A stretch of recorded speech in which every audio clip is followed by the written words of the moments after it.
for the audio, or you can even watch back. Giving players all the props, or put them on blast. We don't give no hot takes, only talk facts. We're giving all our devotion, riding high on this wave of emotion.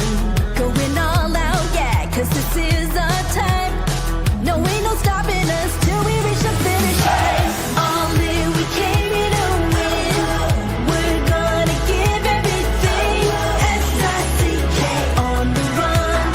S-I-C-K, sick, sick. On fire, we're ready to fight. We'll bring the house down tonight. S-I-C-K on the run.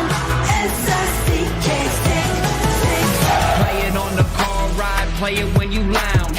X and O, you know that we can hold it down. Shout out to my man Sammy, got it off the ground. And to all the listeners tuned in right now, got debates, analysis, and speculation. This is sports talk for the new generation. You know where to find us, got a reputation. Sick podcast, your #1 sports destination. Giving all our devotion, riding high on this wave of emotion. Going all out, yeah, cause this is our time. No, ain't no stopping us till we reach the finish line. All in, we came here to win. We're gonna give everything. S-I-C-K on the run. S-I-C-K, sick, sick. On fire, we're ready to fight.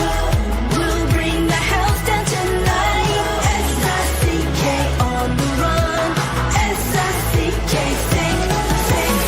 S-I-C-K is the sickest podcast. Tune in for the audio, or you can even watch back. Giving players all the props, or put them on blast. We don't give no hot takes, only talk back. S-I-C-K, S-I-C-K, S-I-C-K, S-I-C-K, S-I-C-K, S-I-C-K, S-I-C-K. all in, we came here to win. We're gonna give everything.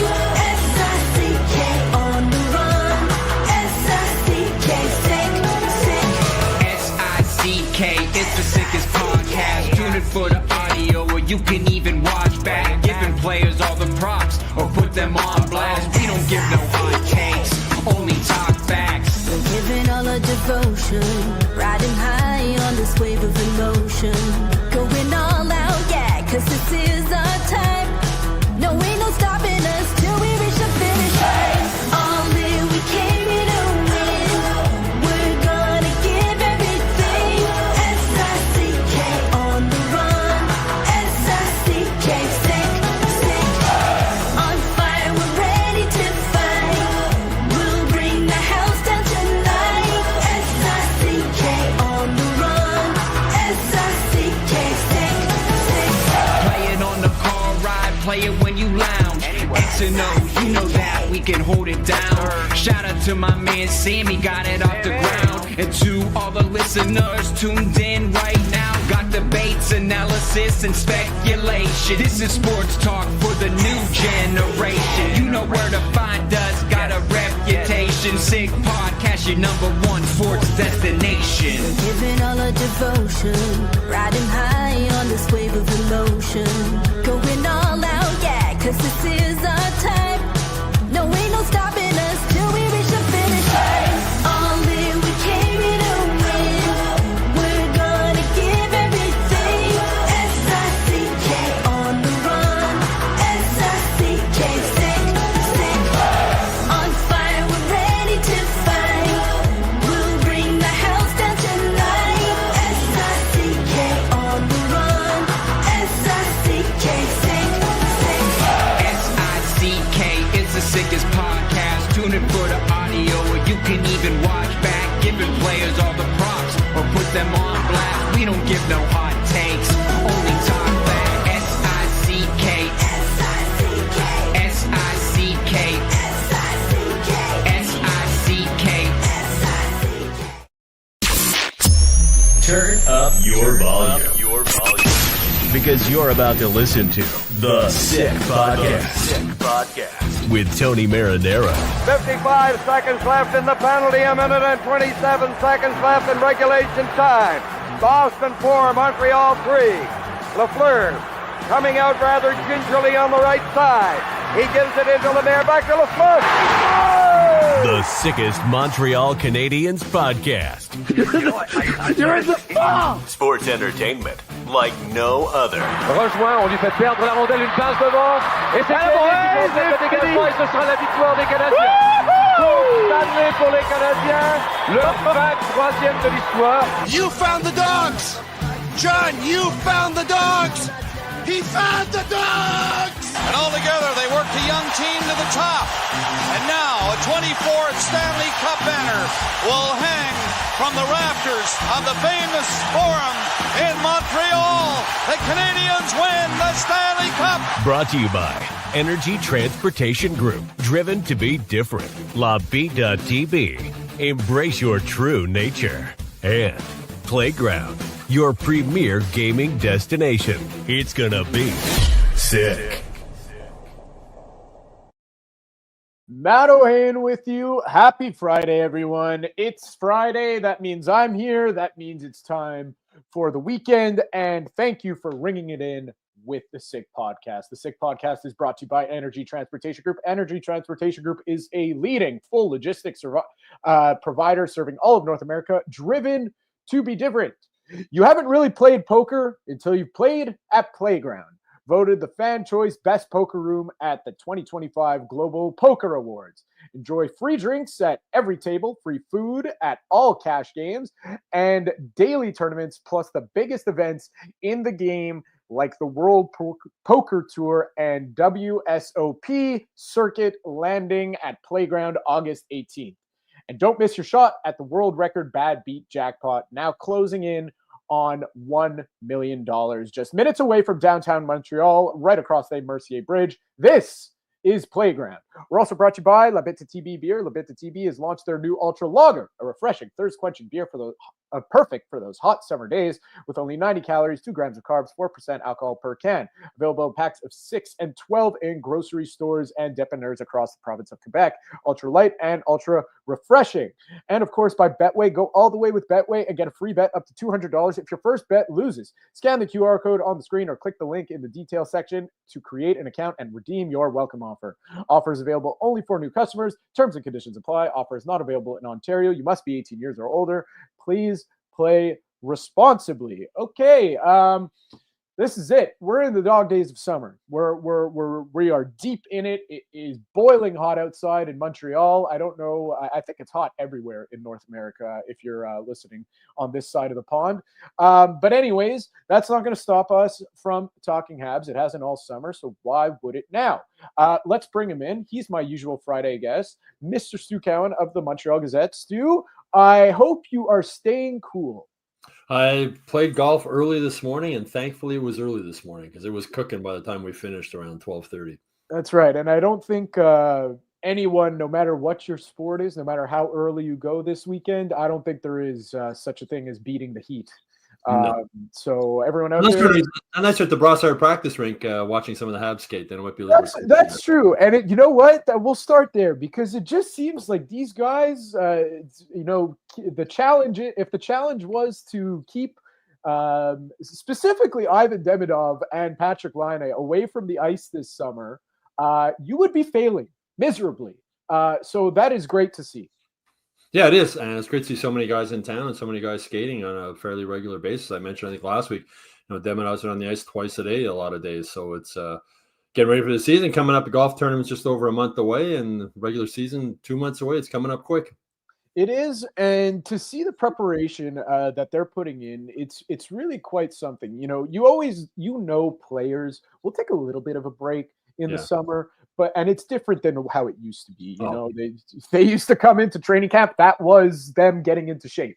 Now players need to come. Drink beer, play golf, have fun, and show up at training camp 10 pounds overweight and try and get back in shape. And you just can't do that today, right? I mean, training camp starts and they're playing exhibition games 2 days later. And it's just, I think pro athletes today, especially hockey players, like take maybe a couple of weeks off after the season is over, and then they're right back at it. So, the guys are skating. The guys in Montreal are skating regularly here, and the guys who aren't in Montreal are skating wherever else they are. So it's a 12-month-a-year thing for these guys now. Yeah, that's it. I saw, and speaking of the guys who aren't here, I just saw online, not Ivan Demidov, he's here. David Reinbacher is across the pond in a hockey tournament. I don't know if it's for charity or whatnot, but he's skating, playing hockey over in Europe. So that's good to see. So this is a discussion I've been seeing online today. Nothing ever stops anyone in Montreal from talking Habs. So a discussion I saw online, and we don't have to, this isn't a prediction week. We're very far from predictions. But I think we can make general statements. We've done this, we've tackled this question in the past this summer, but we're going to dive maybe a little bit deeper into it and what would constitute these two things. So I'm going to start here. On a scale from 1 to 10, Stu, how disappointed would you be if the Canadiens missed the playoffs? I'd say 8. I think the goal going in should be to make the playoffs. I think they have the ability to make the playoffs, but we mentioned several times in previous podcasts, it's not easy making the NHL playoffs today, but they are more talented right now on paper than they were at the start of last season, or to start last season. Got to hope Patrick Laney, doesn't suffer another knee injury in training camp, and they get out of training camp healthy. I mean, there was talk this week about Kirby Dach maybe not being ready for training camp. I don't think there was ever any guarantees he would be, as Eric Engels pointed out on a Twitter post also. But I remember seeing Dach skating the end of development camp after it was over. He was on the ice with Adam Nicholas and with Jeff Gorton's son. But yeah, I mean, it'd be a disappointment. I'd say 8 out of 10 for me, but it wouldn't be shocking, but it would be disappointing. Right. So let's combine that with that next question of how shocked would you be if the Canadiens out of 10 missed the playoffs? Well, not totally shocked, just because it's so hard to make the playoffs. As I mentioned, there's so many teams below them, Columbus and teams that just missed out last year, the Rangers, who we'll see how they bounce back. It's not easy to make the playoffs in a 32-team league. Half the league misses the playoffs. Salary cap world has changed from the days of the original 6, when you're almost guaranteed to get in the playoffs. There was 2 playoff rounds to basically win the Stanley Cup. So it's difficult. But, I mean, they've made steps along the way since they started this rebuilding process. And last season, as we all know, to be in the mix, they were more than in the mix. So I think this season, to take a step backwards would be it'd be a big blow to the rebuilding process. It wouldn't be disastrous. Doesn't mean they can't come back again the next season. Michael Hage will be another year developed, maybe ready, not this season, but the next season to make the team. Maybe they'll find another second line center before then. There's so many things that can happen. So to miss the playoffs for 1 year wouldn't be the end of the world, but it would be a disappointment. So to me, we're in football season right now. Football's starting up, so we got the preseason starting, and a lot of media are coming out with their takes. And as a big football fan myself, I have a lot of takes. And the one that I stuck to last year, which was the new sexy team on the block, was the Houston Texans after CJ Stroud, who was 2 years ago a rookie quarterback, had what was widely considered at the time the best rookie season of all time. And then last season happened, and everyone going into the year, they made some big acquisitions. They were the hot team that everyone was saying these guys are going to be, contending with the Chiefs to go to the Super Bowl in the AFC. And one thing led to another. We get a sophomore slump out of CJ Stroud, and their offensive line falls apart, and yada, yada, yada. That doesn't really matter because this is a hockey podcast. Anyways, my point being is that progress in any sport isn't, unless your name is Nick Suzuki, it's not linear. You're not going to get the results you want every year moving forward. And I guess that's just my apprehension, is that I have a lot of takes when it comes to football and across all sports that are considered hater takes. It's very rare that I'll come out with a take, just talking with friends saying, who's going to be really good? All these teams, because it's not all positive is what I'm saying. So am I being a little pessimistic on the Habs? Maybe, but I think this is a case where so many things went right, and you can make the argument the other way that a lot of things went actually wrong for them. But for them to go on that run that they did, you know, you can't bank on that every year. You slip up like they did in the middle of the year and you know, you lose or you start the year how you did. It's so hard to make up the ground. I mean, they made the playoffs on game 82. That to me it's, you know, pick any game that they won in the middle of the season by 1 goal and it goes the other way, they miss. So I wouldn't, it would be disappointing, but to me, it's not the end of the world because everyone was saying last year, you just want to be in the mix. You just want to be in the mix. And then when they made the playoffs, it was they're ahead of schedule. Maybe, just maybe the schedule catches up to them this year.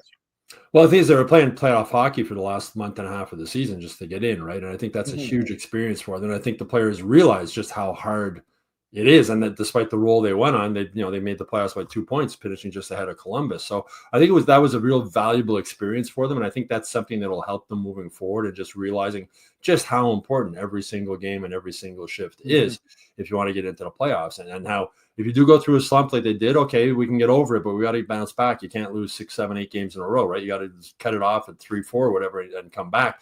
And you know, injuries, you never know what's going to happen. We're talking about Laine missing the first quarter of the season almost. We look at what happened in Columbus with, Johnny Gaudreau tragedy, Sean Monahan being injured. They finished 2 points behind the Canadiens. So, but I think the experience that the Canadiens, especially the young players, gained last year was just invaluable, just as far as growing as a team, realizing how tough it is to make the playoffs, and then realizing how tough it is once you get in the playoffs, right? I mean, they got their butts kicked a little bit there by Washington. So I think it was just a really huge stepping stone for the team to gain that experience, to be in the mix, to play meaningful games right to the end of the season. And they did it. I mean, kudos. And you say, yeah, if they had lost one game here or there, they wouldn't have made it, but they won enough games to get in the playoffs. As I say, at the end of the day, they don't ask, how many, they ask, or how, they ask how many, and they had enough points to get into the playoffs. And it was a big stepping stone for the team, and they were ahead of schedule, right? I think last season being in the mix was a good goal to set because nobody knew if they were ready. But to be in the playoffs this season, I think is the proper goal for them going in. And I think if everything goes well and they stay healthy, I don't see any reason why they won't get into the playoffs. Yeah, and you know what? As we inch closer and closer to the season, I think I'll get there.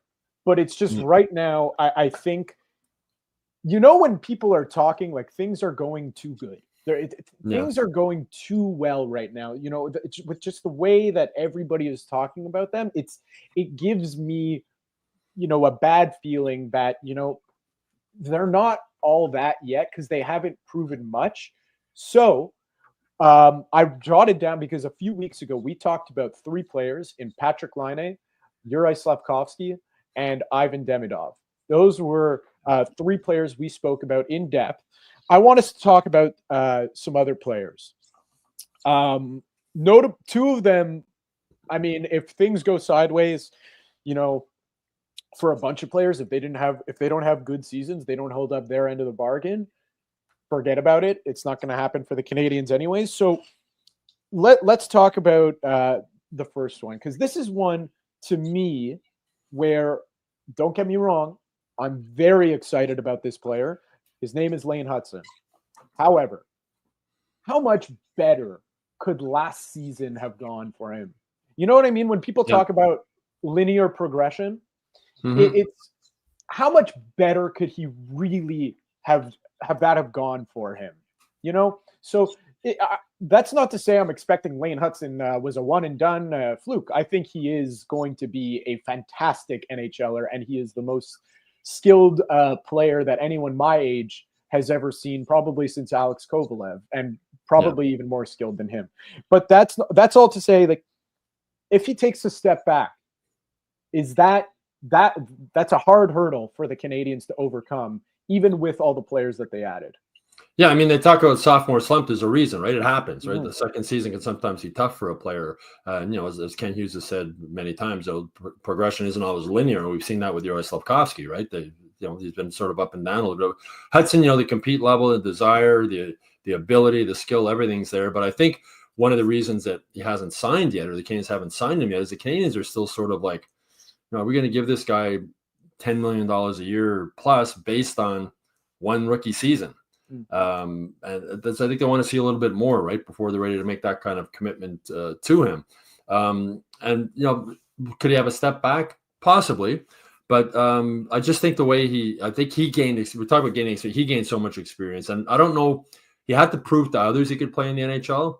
And I think he maybe had to prove, he's a very confident kid, but I think he maybe had to prove to himself a little bit that he could play as well as he did play in the NHL. He started off and they broke him in slowly, right? He wasn't on the number one power play right away. They sort of watched his minutes, they picked his spots. And as they realized more and more that he could compete, and the compete level is a thing, and we've talked about, that's one of the things the Canadiens have talked about at the end of the season, how important compete level is. And before last season started, they were talking about Lane Hutson's compete level as much of his skill and how he's a dog on a bone defensively and how he doesn't give up and how he comes back. And we saw all those things. So if there was a step back next season, I think it would be a very small one. I just think he's just too talented.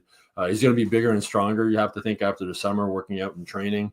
I'd expect at least as much out of him next season as we got this. I'd be surprised. He's one of those guys I'd be surprised if it was a sophomore slump, just because I think he works so hard.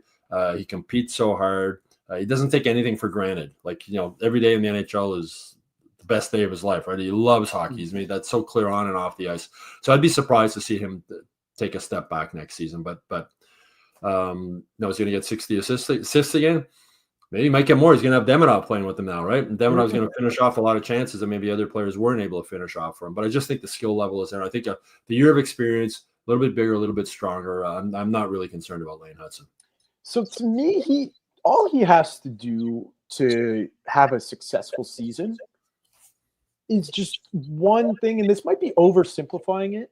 You touched upon it a little bit, is that, yes, his compete is unmatched. He is a motor like I've never seen, but he just needs to clean up his defensive game a little bit, which will come with the strength that you spoke about. Because, you'll never see him in the regular season. At least you didn't see him, muscled off a puck. If he's making a bad defensive play, it's usually a matter of him turning it over, which isn't technically a defensive play. It's just putting himself in a compromising position. If he gets a little bit stronger and just shores up a little bit defensive play, that to me will ensure him the contract, and the Canadiens will get a move on right away if he displays right off the bat that he can be a defensive guy. Just that doesn't have to be his bag, but with the addition of Noah Dobson, I think that puts some onus on Lane Hutson, because you can't just have two offensive dynamos on defense. I mean, I can't think of a time it's worked in the modern NHL where you have two offensive guys as your main two guys. So I think just get a little bit more skilled defensively, and you are going to be perfectly fine, and all the worries for the Canadiens brass and maybe whatever naysayers he may have left will be thrown out the window. Yeah, and the other thing it'll be interesting to see if his shots improve next season. I'm sure he's been working on that this summer, because that's one of the things that sort of stood out, that he is not a great skill for him, right? He doesn't have the big shot. That's why he passes the puck so much on the power play. You see so many chances where he maybe could let the big slapper go. He doesn't really have the big slapper, right? So that's something that I think, apart from defensively cleaning up his game, but he works so hard defensively. And for a little guy his size, it's amazing how many times he goes in the corner with a much bigger player and comes up with the puck. Obviously, it's a little bit more difficult once we get into the playoffs, and we saw that also when they played against Washington. But for that, clean up his defensive game a bit, and if his shot is more effective, you can get a bit more of a shot. It's going to make him more effective on the power play too, because you can tell guys on the PK basically know he's not going to shoot the puck, right? When he gets it back there, he's going to pass it over to somebody else. So that's something I'm sure he's been working on in the summer. Bigger, stronger, working on his shot. And as I said, defensively, I'm not even that concerned about him defensively, because he competes so hard on the puck, and he wins so many puck battles. He's good on his edges. He plays his angles well. He's good at getting leverage on guys who are going down low, and he'll only get better at that, I think, moving forward as he's bigger and stronger. Well, that's it, because he's one of those guys that, it's the same thing what Marc Bergevin said about Cole Caulfield when he was drafted, in that I'm not worried because he's been playing this position at his size his entire life. This is no different, and he's proved he can do it at the NHL level. The other guy I mentioned him, is Noah Dobson. He's going to be an interesting one because you are making $9.5 million. With that comes a lot of responsibility, and the contract is great. I'm a big fan. And, I was pounding the table for him earlier in the offseason. And I think he also is another player that I don't think a lot of defensive prowess will be placed on him, because I think all of his minutes are going to he's going to play a lot of 5-on-5, and he's going to play a lot of power play. So I don't know if he'll have, the pure energy level to play PK, but that's also another guy at 5-on-5 that the defensive capabilities need to get a little bit better for the Canadiens to really progress and have a better season. Yeah, and bringing him in also, I mean, it's gonna reduce the ice time for Mike Matheson a little bit. It's gonna reduce the ice time for everybody, right? He's gonna eat up a lot of minutes. It's gonna make it a little bit easier on the other guys he's playing with also.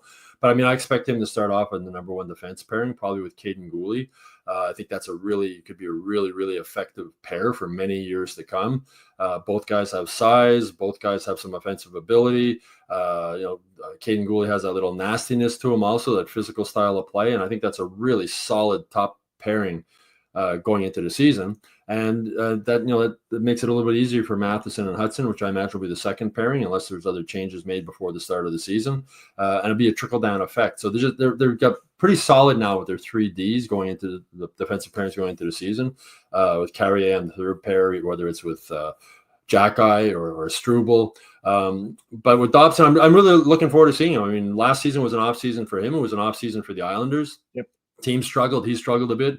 The year before he had 60 assists. He had as many assists as Lane Hutson had this past season. So, the skill's definitely there. A bigger body, right? So if the Canadiens do get into the playoffs, that's going to help them, having another big body on the blue line, take a little bit pressure off of Lane Hutson in that regard also. But Dobson, to get a guy like that, a number 12 overall pick, there's so many first-round draft picks, the former first-round draft picks on the Canadiens now. It's crazy. It's like more than half the team.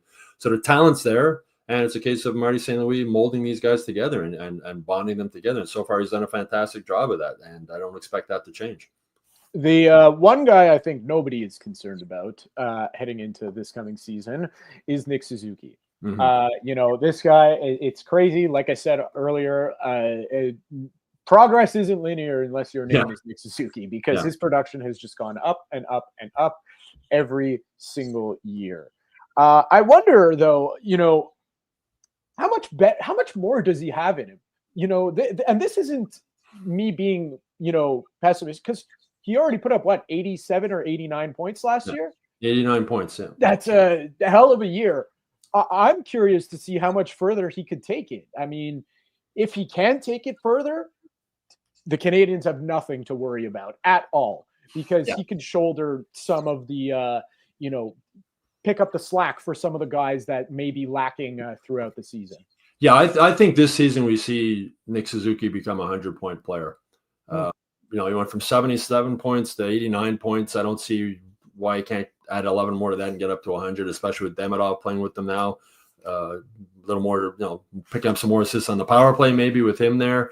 And Nick Suzuki he's such a solid hockey player. And I love watching him play. Like, I love when I'm in the press box at the Bell Center, I love just watching him. Just watching him, where he goes, what he does. And he's so smart. And he doesn't waste energy, and he anticipates the play so well. He intercepts so many pucks in the neutral zone. He hardly ever makes a mistake. Like, you rarely you see him make a mistake. When he does, he gets really mad at himself about it. And I remember talking with his dad about it, I guess a couple of years ago, and his dad coached Nick in soccer when he was a kid, and said how much playing soccer helped him as far as playing hockey, sort of seeing the field in soccer compared to seeing the rink in hockey, and not wasting motion, positioning himself well. And he makes players around him better also, right? I mean, he's turning into an NHL star, and he really wants to be on the Olympic team, right? He really, really, really wants to be on the Olympic team. And I think that's going to boost him to even another level. And what he did last season when he went to Kent Hughes and said, don't trade these guys, before the trade deadline, don't trade them. And Kent Hughes said, well, then start winning some games. And he took the team on his shoulders. And you got to remember, Nick Suzuki's still a young guy, right? The youngest captain in Canadiens history. He was 23 when he was named captain. He's 25 now. He's what he's what you want your captain to be. And to be captain of the Montreal Canadiens comes with an even extra level of pressure on it. And he's handled it so well, both on and off the ice. The way he deals with fans, the way he deals with kids, the way he deals with teammates. He's not a big vocal guy in the locker room, but he's respected by every single guy on the team. He's respected by Marty St. Louis. He's respected by Kent Hughes. For him to go to Kent Hughes and say, don't trade these guys, and Kent Hughes say, well, then start winning games, and they did, and Kent Hughes didn't trade the guys, and they did get into the playoffs. So I have nothing but praise for Nick Suzuki. He's a really, really good hockey player. He's a good person, and he wears the captain. He wears it with pride, and it's been nice to watch. It's really nice to watch him grow from I remember his first development camp when he came in. He was like a deer in the headlights. He was so nervous being interviewed and everything else. To see him grow into the player he is now, both on and off the ice, has really been fun to watch. He really reminds me, to bring a cross-sport reference, just in the way he carries himself, as is Joe Burrow.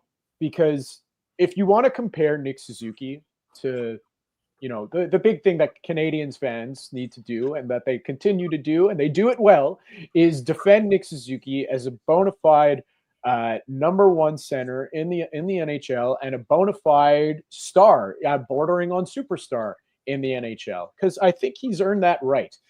But and here's where the comparison comes. You want to compare him to some of the other best centermen across the league. You could say, just take Leon Draisaitl. He has a better shot than Nick Suzuki. You want to take Austin Matthews has a better shot than Nick Suzuki. Connor McDavid has better legs than Nick Suzuki, and you can't really pinpoint anything other than cerebrally what Nick Suzuki does so well. And that's just a matter of, he's the perfect mix of skill and intangible, because there's just some guys that are just made of the right stuff. Yeah. And you want them on your team, and they are good to have on your team. And Nick Suzuki is the prototypical NHLer that is just made of the right stuff. And you're seeing it more and more because he leads by example. And I think that we're going to see a lot of that moving forward in the NHL, is these quiet leaders. And that's just what it is. He doesn't do it with his voice. He's not going to get up and yell in the room. He doesn't take up a lot of noise and a lot of breath in the room. He's just going to get up, get the job done, and that's it. And when he does speak up, it's going to mean a lot. Yeah, last season he finished 6th among NHL centermen in points. And Nathan McKinnon, just looking up here, Nathan McKinnon was first with 116, Leon Draisaitl 106, Connor McDavid 100, Jack Eichel 94, Sidney Crosby 91, Nick Suzuki 89. That's pretty good company to be in, right? You add that in, plus 19, you can take plus minus with a grain of salt, obviously. Wins 51.6% of his faceoffs. Averages more than 20 minutes of ice time per game. He's everything you want in a hockey player, right? He's a solid hockey player, and he's the foundation of this team. And another one of the great moves that this new management team made was when they made him the youngest captain in franchise history. They realized it's a young team. They're going to grow up together. They're going to grow together on and off the ice. What better leader to have than a young Nick Suzuki? And that's, I remember at the time it was sort of Brendan Gallagher and Nick Suzuki, and you understand why they made Nick Suzuki. He's just that younger guy who's going to be around and at the same age as these other guys that are with him. They surrounded him with good assistant captains also, with Gallagher, and you got Matheson. You got other leaders in there. Josh Anderson's a big leader on that team. But for Nick Suzuki, the way he's worn that C with pride, and it hasn't weighed him down. And I look back to, you look at Max Pacioretty. He scored lots of goals and he was captain of the Canadiens, but the C just never seemed to be comfortable on him, right? It seemed to weigh him down. It seemed like he might have been a better player if he didn't have the C, and he didn't have to deal with the media all the time, and he didn't have to, hear the criticism around him. Nick Suzuki just seems to go with the flow, right? He has confidence in himself. He has confidence in his teammates, obviously. The coaching staff trusts him. The management trusts him. And moving forward, that's what I said. 89 points, I don't think is a stretch to think that Nick Suzuki is going to hit 100 points next season. Well, that's it, because a lot of people thought at this point last year that, outside of Montreal, I'll say, a lot of people thought 79, I think it was, that he got a year before last, was the top out, and that was going to be it for him. And, somehow after the second half of the season he had 2 years ago, Yeah. He, like, what were the numbers on him? I think at one point he led the NHL in post Four Nations scoring. Mm-hmm. At one point, it was just really unbelievable to see what he was doing, and equalize that over an entire season. Because if you remember, he didn't get off to the hottest of starts. Mm-hmm. He was falling into points, sure, but he wasn't at the top of his game, and he'll be the first to admit that he wasn't at the top of his game in the month of October, midway through November of last year. So to think that he can make it to 100 points, I credit you for sticking your neck out there, because it's so. It's not a big jump. It's 11 points, right? It's 11. It's not a big jump. And as I said, you add in Demidov. Yeah, you add in the offseason changes. Noah Dobson on their power play should be better this season, right? Nick Suzuki is a big part of the power play, so 11 points over an 80-game stretch isn't I don't think is a huge thing. And just as you said, every year he just gets a little bit better, a little bit better, a little bit better, a little bit better. And with the Olympics, as I said, especially with the Olympics coming up, Nick's a quiet guy, but he's a really proud guy, right? And he really wants to be on that team. So I think that's going to give him even more motivation going into this season to become even a better player offensively. Well, if there's any lessons to take from last year, there are many. One of them for the Canadiens would be the importance of getting off to a hot start, because they didn't get off to a good start at all last year. And that really, imagine, you just win 2 more games, 3 more games at the beginning of the year, and you've made it to the playoffs comfortably. You didn't have to play playoff hockey, but that they did. So the importance to getting off to a right start would be great. And it's just, here's the block for me of why I can't. Maybe I will be able to, as we move towards the season and more footage comes out and we see more of training camp. But why I can't get there is just because I've never seen a 100-point player wearing a Montreal Canadiens sweater. Yeah, that's a good point. Fair point. That's why I can't get there yet. Yeah, I think I'll get there. But you talk about the slow start. I mean, I've been on vacation recently. Just talking with friends and playing golf with guys. I mean, everybody's talking about the Canadiens, right? If I play golf anywhere I go, people want to talk about the Canadiens, and people are excited about the Canadiens. People are really, really excited about this team going into the season. And last season at this time, or last year at this time, was similar, and a big reason for that was Patrick Laine, right? They got Patrick Laine. They got an offensive guy, and then he injures his knee right in training camp. So I think that led to a bit of the slow start, and I think that took a lot of the excitement out of the season. Like, oh, here we go again. We finally get a Patrick Laine, and now he's hurt and he's going to be out for a quarter of the season. Who knows if he's going to come back? But going into this season, the excitement level is, we didn't know about Lane Hutson last season at this time. We didn't know what he might be. There was a little bit of excitement about him coming, right? But also a little, this kid can't do it. He's too small. We know now that he can do it. So the excitement about Lane Hutson, there's the excitement about Demidov, the excitement about Dobson, the excitement about Patrick Laine if he can start the season healthy. So I think as much as the fans are excited, the fact that players are so excited going into this, I think that's going to lead to them getting off to a good start. I think they're going to be riding a lot of momentum going into this training camp, going into the offseason. I think, and there's going to be so much internal competition, right? Which there hadn't been for so long. I mean, look at Joshua Waugh, like everybody with Waugh, everybody was talking about this kid last year as he's the guy who's going to make the team. Right? Like they basically had a spot for him on the roster, and Emil Heineman beat him out at training camp. And now you don't even really hear his name mentioned that much, right? It's sort of, he's almost like a forgotten guy on the Canadiens depth chart. And I don't want to say that's a good thing, but it is a good thing because there's so many other guys coming out. Owen Beck, right? There was so much excitement about Owen Beck, and it's sort of, with all these other guys they picked up in the offseason, there's going to be so much internal competition for jobs going into this training camp. I know the rookie games are playing back-to-back doubleheaders, I believe, at the Bell Center. It's like there's going to be, from day one, there's going to be a real competition for jobs and opportunities for guys to take. They have so much young depth coming up. I think to me, that's the most exciting part about this team, not just for this season, but for seasons moving forward, is they have so many young guys that are going to be competing for jobs, either spots on the number 1 line, number 2 line, number 3 line, or in Laval trying to work their way up.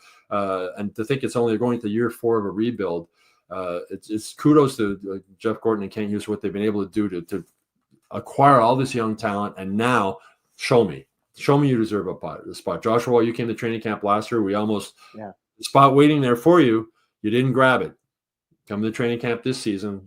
I think he knows that now. Okay, but now it's going to be even harder for me to earn a spot on this team, and I think they all know that. All these young guys that are battling. Well, that's going to be it, and it's going to shake up some of these guys, and it's going to promote more of these players to model themselves after a Nick Suzuki. And what I said about being about the right stuff, if you got knocked down, Joshua Roy, quite literally, because you were essentially being handed a spot on the roster, and you let it slip between your fingers, and you dropped majorly down the depth chart. You didn't even get a sniff at the NHL. So show us now. It's a new year. Show us that you're made of the right stuff and that you're willing to fight, because that's just it just goes into what they're looking for in every player on the ice and off the ice. They want us to fight. That's it. The compete level's got to be there, and if it's not there, you're not going to have a spot on this team. Like Struble and Jackeye, if those are the two guys fighting for that spot on the third defense pairing, that's going to be an interesting battle at training camp to see who gets that spot. And that's what I said. There's so much to be excited about with this team going into training camp. And we almost Canadiens fans almost had a great here we go again moment when they I don't want to say they failed at acquiring a second line center, because every team it's like every team in the NHL is looking for a second line center, but they didn't acquire a prototypical, we'll call it, second line center.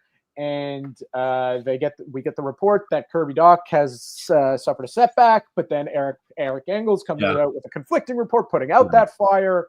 So people are hungry for hockey. Well, I mean, it's a great way to get clicks or whatever in the middle of summer. With Dach, remember, as I said, I saw him on the ice at the end of the last day of the evaluation camp. After it was over, he was on the ice with Adam Nicholas. He was on the ice with Kent Gordon's kid, and he was skating around. And he's been on the ice a couple of, more than that. As Eric said, I mean, there was no guarantee that he'd be ready for training camp next season. Right. Second major knee injury. So we're not going to know until they start, right? We'll know at the golf tournament. We'll find out a little bit. Doc will speak, and we'll find out where he is in his training and how ready he's going to be. But we'll find out once camp begins. It's two major knee surgeries. Joe Valeno they pick up, right? That had some center depth. Yep. But with Doc, like we're August 8th. I think it's a little early to be saying that Kirby Dach won't be ready for the start of the season 2 months from now. I agree, and you know what? I'm actually, it's very unlikely with no, I'm just coming around on the idea that I think he can put it together. I really do. Mm-hmm. I really, really do. It's no new information has come out, but I just think about how he carried himself last year, and he was very aware of how he was playing before he went down with the injury. Mm-hmm. And, you look back to his first season with the Montreal Canadiens, and he had that injury, and then he came back and he looked incredible. He looked amazing. We were talking about on this podcast, it was his coming out party. And then, of course, 2 years ago happens, and then last year happens. I'm not going to say it's going to be easy for Kirby Dach. The biggest question mark on the team going into the season. Big time. Without a doubt. I'm starting to come around on the idea. I really, really am, that he's going to be just fine. Yeah, hard to say, right? Two knee injuries. Certainly hope so. But I mean, when I saw him on the ice, I guess that was early July after the development camp, and he was skating around. He wasn't going all out or anything like that, but he looked comfortable on his skates. He looked like he was moving around. And just the fact, I think we mentioned when we spoke shortly after that, just the fact he was back on the ice that early in July, skating and looking comfortable, to me was a really good sign that he was recovering well from his knee injury. So again, we'll see. Summer months, crazy stuff gets out there, and we'll see. I said we'll find out more at the golf tournament. We're about a month away. And I remember last year at the golf tournament, same question, right? Kirby Dach, how's he going to come back? How's he going to play? It was huge last year of his contract, right? In many ways, a make or break season for him as far as his NHL future goes, as far as what kind of contract he's going to get moving forward. He's going to get a contract moving forward. Can he prove that he's not injury prone? Can he mentally recover from 2 major knee injuries as well as physically. But if he can get it together, and he'd be what a huge impact he would have if he can come back and be healthy and fill that second line center role. Once again, remains to be seen, and we're inching closer and closer. It's happening. I mean, Stu, we're going to be looking back soon. We're going to be looking back on these summer months where we dread going outside because it's going to be winter and it's going to be on the opposite end of the spectrum. It's going to be minus 30, not plus 30, and we're going to be dreading going outside for different reasons. So, Stu, enjoy your weekend. Try to stay cool. Yeah, we'll try. Try your very best and stay hydrated, and we'll talk to you next week. All right, have a good weekend. That's Stu Cowan. I'm Matt Ohayon. Thank you, everyone, for continuing to listen to us every single day during the summer and every single week on the Sick Podcast. Really appreciate it. And if you haven't already, click the subscribe button down below. Thank you very much to Shane Gameau back at Master Control. We'll catch you next time. And that's a wrap. Hope you don't miss us too much until next time.